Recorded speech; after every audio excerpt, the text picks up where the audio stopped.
hoje completam 10 anos de guerra no Iraque. Para esclarecer e analisar a repercussão desse acontecimento em alguns países, o repórter Ian Link conversou com o professor especialista em política internacional, Hugo Arendt.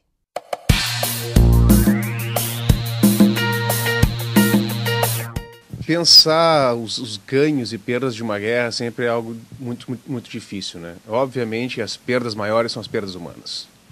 São 100 mil civis que morreram no Iraque, são os milhões de refugiados, países como a Síria, ou países como o Irã, o Líbano, que receberam esses refugiados, se tornam problemas sociais para esses países.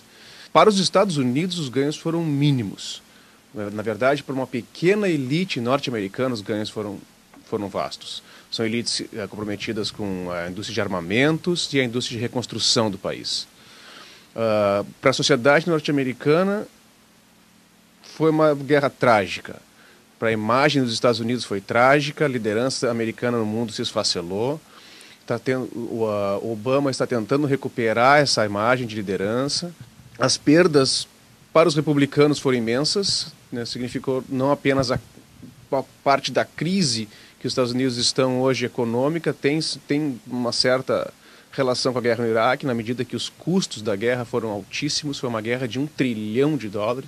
Então, eu acho que no cômputo geral, foi o segundo Vietnã para os Estados Unidos.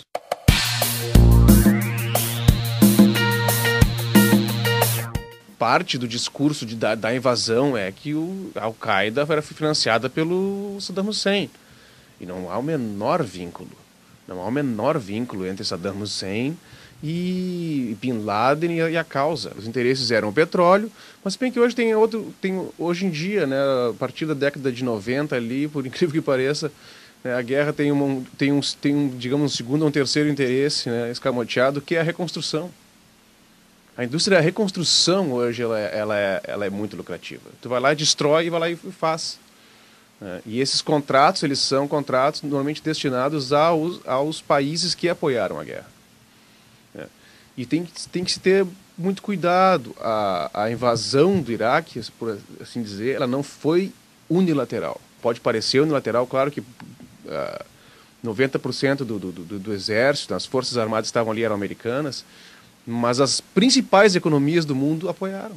Estados Unidos, Grã-Bretanha, Japão, Austrália, Itália, Espanha, de certa forma a Rússia. Não foi unilateral e também não foi uma quebra radical com a ONU, como se diz.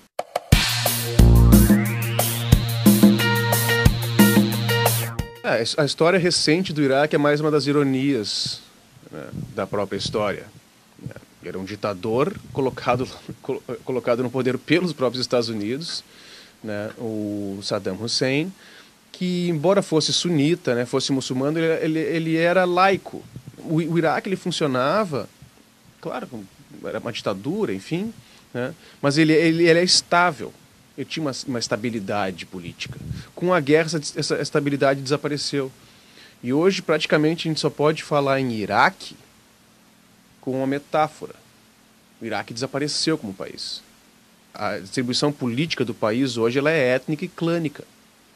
Tu tem um governo central aliado aos Estados Unidos ou sob o mando, né, dos Estados Unidos e da coalizão, né, que é o governo que vai respeitar os contratos, que vai assegurar o acesso aos postos de petróleo, as rotas dos gasodutos e oleodutos. Né. Esse governo central, que pode se chamar de governo, ele não controla o Iraque, ele não tem controle sobre a população.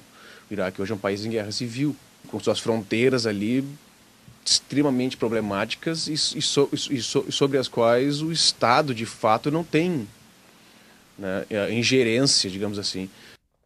O programa de hoje fica por aqui. Nos acompanhe na UniTV, canal 15 da NET, às 8h50 da noite. Você também pode nos assistir pelo YouTube, em youtube.com/Diário do Campus. Entre em contato conosco através do e-mail diariodocampus@pucrs.br. Até amanhã!